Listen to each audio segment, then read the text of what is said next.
Never far from fan mail. I like always to carry, it's quite short. I like always to carry just a reminder of how people really feel.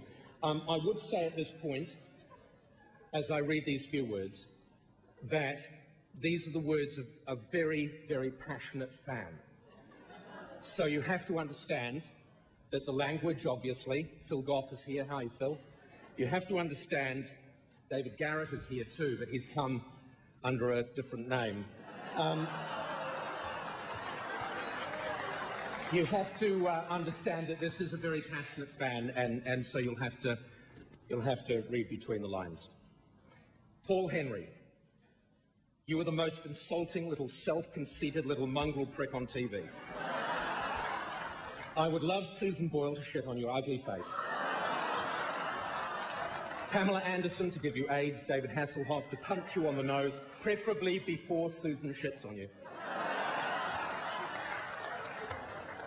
And the writer, and I can't credit him or her, because they haven't put their name on this letter, ends with the, I think, quite memorable line, "You fucking poofter, pommy mongrel prick, die you cunt."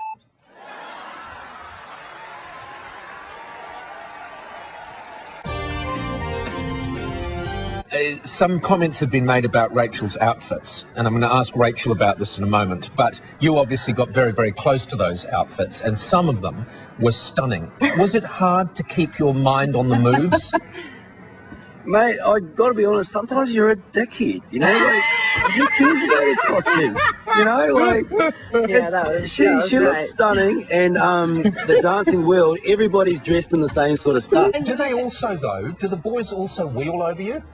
Well, we have had a few accidents this morning. Oh, no. Really? No. Okay, I'm not sold on the rat as a pet, but thank you. It was nice to see Yeah, that was brilliant. I feel better about rats now. Oh, yeah. They actually look quite cute. Were you a bit dodgy on rats before? I'm not convinced on the thought of holding a rat, but I must say at one point when we were eating the cheese, they look quite cute. Apparently they're quite their clean. tails. They're cuter when you can't see their tails. They're quite clean, apparently, quite clean animals. They're forever cleaning themselves. Unfortunately, they clean themselves with urine.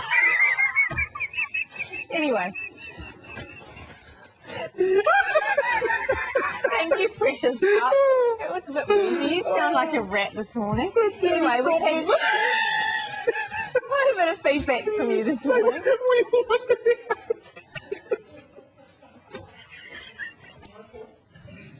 Okay, we are running out of time. Just a couple of quick emails from this. We should actually demonstrate this. Unfortunately, given that my condition, I can't do it. So Paul, for the good of the program, is going to open the container and get me a Kit Kat. All we need to do is wait 45 minutes. No. Because there's a timer here, and in 45 minutes... No, you've got about 20 seconds. Here's a tip. If you want to do this without getting an electric shock, you do one side and I do the other, and we don't touch each other. No, I can't touch All right, it. Okay, here we go. Stand by. Go. Okay, stand by. Oh, shit. Oh, did I say shit? I may have. Para Umu. You okay? Quick swim. I live about 100 metres from the crash site. Look, I've done it. I'm just going to keep reading. We could just go to one shot here if that's a we good need idea. to do that. Do you remember Corin the Teasmaids? No, I vaguely remember the Generation Game as a kid watching it with my grandparents, but not in detail. They always had Teasmate, which is like an automatic coffee maker. It's got a clock on it, tea. right? And it wakes you up at whatever time you want to be woken up. But it's just an alarm clock, but it's attached to an entire kitchen unit. And the idea is it wakes you up by going ding-a-ding-a-ding-a-ding-a-ding, and you go over and you whack it and grab your cup of tea and drink it. But what happens? Normally you wake up with scalding water that's tipped all over your head, or the Teasmade explodes, or you go to turn the alarm off and your hand goes straight into the cup of boiling water. They were the devil's invention, Teasmades. If you bought a really expensive one, sometimes they worked, but it was so funny, and people would wake up early just to look at the bloody thing at the side of the bed. What the hell is it doing now? Steam coming out the side. They were absolute shite. You have an extraordinary ability to make comedy out of it. Absolutely nothing. K-Tel, he's made bits of plastic would fall off. The lid would, you'd wake up and you'd think, where the hell is my cup of tea? And the lid would be on the other side of the bedroom, and there'd be a huge explosion. All right, over to you, Ali. No! The K-Tel tea's made $1.71.9. That nozzle went right back into the Bowser straight away, and I called over the attendant. I said, come here a moment, come here, there's something wrong here. I said, you can't charge $1.71. He said, oh, ba-bing, ba-bing, ba-bing. Oh, no, I said, look, settle down. No, he couldn't speak English. I said, if I was complimenting you on cheap petrol, would you be able to speak English? But he couldn't understand. All right, Stephanie Mills, I apologise for interrupting you there, and thank you very much for coming in this morning. Actually, shall I read these out? Are they a bit iffy? I'll leave it up to you. Shall I read these out? They're a bit iffy. Please don't. Oh, no, they say Please yes. don't, I beg you. They say yes. Please don't. This one just says moustache. Everyone in my ear is saying don't read it out. Okay. It's always hard to do things properly. I've never attempted to do things properly, but I've attempted to do a lot of things. Read it out. Don't read it out. It's about a guest that we had on TV. Seriously, this one says, I have no idea what Stephanie Mills was thinking going on telly with that enormous moustache. Wax is cheap, you know. And it's the year, this is all to celebrate the... Year of the, what did she say it was? It's the year of the pig. Yes. Again, because it goes on a cycle, of course, it's all cyclic. We don't know what you are, do we? Cyclic? I can't remember, I've got actually, some but thoughts. there's umpteen different... what were you? Year of the warthog or... Ox. But I think you're the year of the donkey or the ass or something similar. Year of the warthog.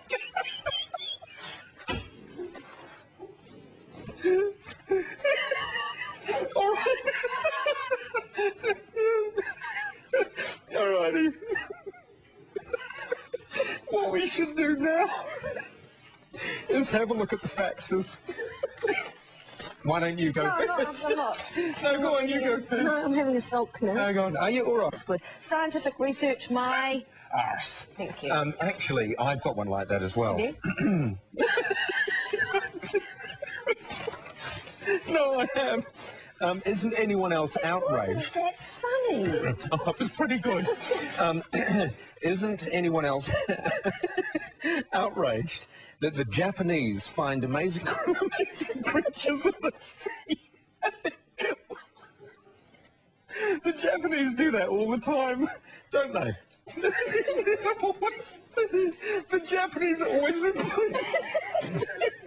bludgeoning something to death. It's true. Coming up next. Honestly, if you're a dolphin, you don't want to be in Japan.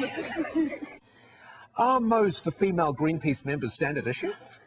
And I noticed as well, and I thought, that is a moustache on a lady. It was a moustache on a lady, I just noticed it. And that people can say what they see, it's just television, isn't it? You know? It's a lady with a moustache, it's nothing to, you know, go back to your breakfast. May I, please? Yes. Thank you. It's nothing to worry about, though. Please? Yeah. Please? Okay. Please? Thank you. It's just a lady with a moustache. The second couple's been eliminated from the latest series of Dancing with the Stars. Makes People should know that actually I have a hooter under here, under the table, in case of a civil defence emergency, and I'll blow my hooter. And that's why I'm calling it a hooter for today. And that is why you should listen. In case I blew my hooter. Okay, settle down. That just happened. I didn't plan that. There has been a lot. Malcolm's just fallen into a little puddle over there.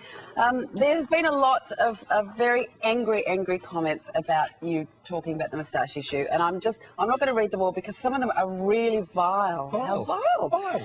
Dipshit woman. God, what's her name? Dick Shit. Is it Dick Shit? Dixit. Oh, Dixit. Oh, Dixit. Dixit. It just looks different to what you say. Well, it looks like Dick Shit. I know it does, Paul, but it's not that. It's Dixit. There she is, there. Sheila Dick Shit. Sheila?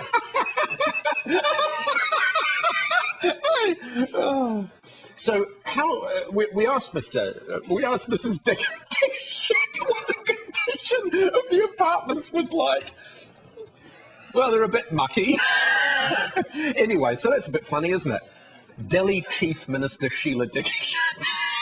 Anyway, I know because I've known about her for a while, and I've been laughing ever since. On behalf of the women of New Zealand who are already self-conscious about how we look, I really didn't appreciate being reduced to tears by your comments this morning. From Julie. Start a group. Really? There probably is a group, actually, in this country. There's a group of everything, isn't there? And how hard can it be to wax? I don't know. And another one says... It can't be hard, can it? Why has everyone gone quiet? They have people employed on Amtrak whose sole job is to extricate people from the suction toilets. That is their sole job. Problem in cubicle 4, because what happens is these big fat Americans, they have... Of which there are plenty, you've got to admit. They're up to here with McDonald's, just topped up a little bit with, what's his name, Big Jack or something, Hungry Jack. Anyway, they're up to their eyeballs with food. They're all huge, blubbery people. And they go into the toilets and there are signs up in Amtrak trains. I don't know if you've ever been on it. And it says, I never have. Do not flush until you stand. But these people can barely stand, and so you can imagine them sitting there. You can imagine them sitting there. They press the button, and they're actually sucked. Their ass is sucked into the toilet bowl because they're suction toilets. And then these fat people go, "Oh man, I'm gonna suck my ass into the toilet."